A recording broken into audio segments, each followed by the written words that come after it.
Hello, everyone, and welcome back. Today we're diving into a fascinating and, frankly, a little bit bizarre trend emerging from the upcoming Trump administration. It seems President-elect Trump, a man who famously loves winning, is surrounding himself with, well, a lot of losers. That's right.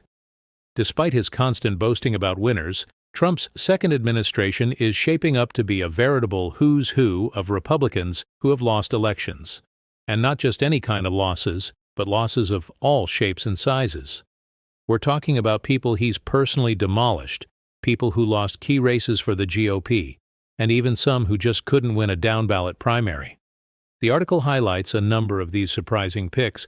We have Marco Rubio, Doug Burgum, and Mehmet Oz, all defeated by Trump at some point. Then there are figures like Linda McMahon, who has multiple failed Senate bids to her name, and even Trump's pick for CDC director, who lost a local primary just this year. The list goes on. Harmeet Dillon, who failed in her RNC leadership bid, Dan Bishop, who just lost his race for Attorney General in North Carolina, all now slated for key roles in the Trump administration. This is particularly interesting considering Trump's frequent use of the word loser as an insult and his refusal to accept his own loss in 2020. However, the article points out that many of these Republicans lost precisely because of their unwavering support for Trump. Loyalty to Trump, it seems, is the new currency in Washington, making losing a potentially viable path to power. Senator Mitt Romney, a frequent Trump critic himself, jokingly acknowledged the trend, saying, "As someone who's lost elections, I think we're highly qualified." When asked what he learned from losing a big election, he simply quipped, "Don't lose again." Senator Lindsey Graham echoed this sentiment, stating that loyalty to Trump is the key factor, even more so than a track record of electoral success.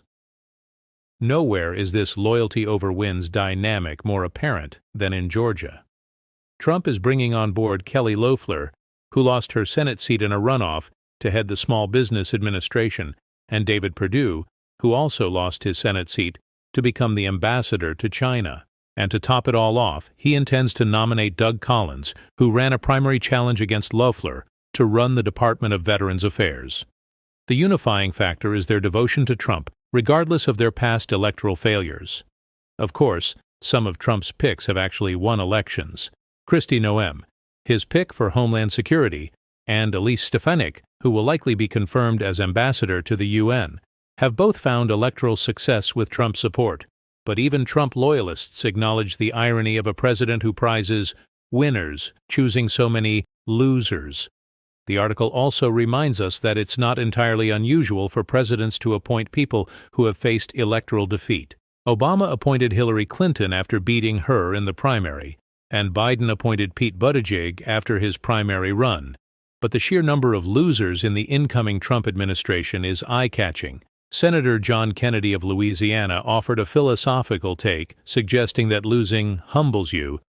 When asked if this means Trump's government would be stocked with humility, he paused and said optimistically, "I hope so."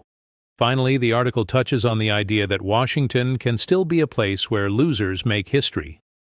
It notes the portrait unveiling of John Kerry, who lost to George W. Bush but went on to serve as Secretary of State and a climate envoy, and figures like Mike Huckabee, Vivek Ramaswamy, Robert F. Kennedy Jr., and Tulsi Gabbard, all past primary dropouts, are set to play a role in Trump's administration.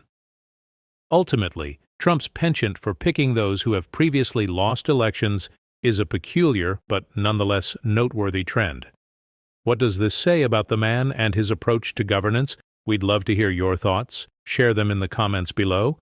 And be sure to subscribe for more analysis on this and other developing political stories.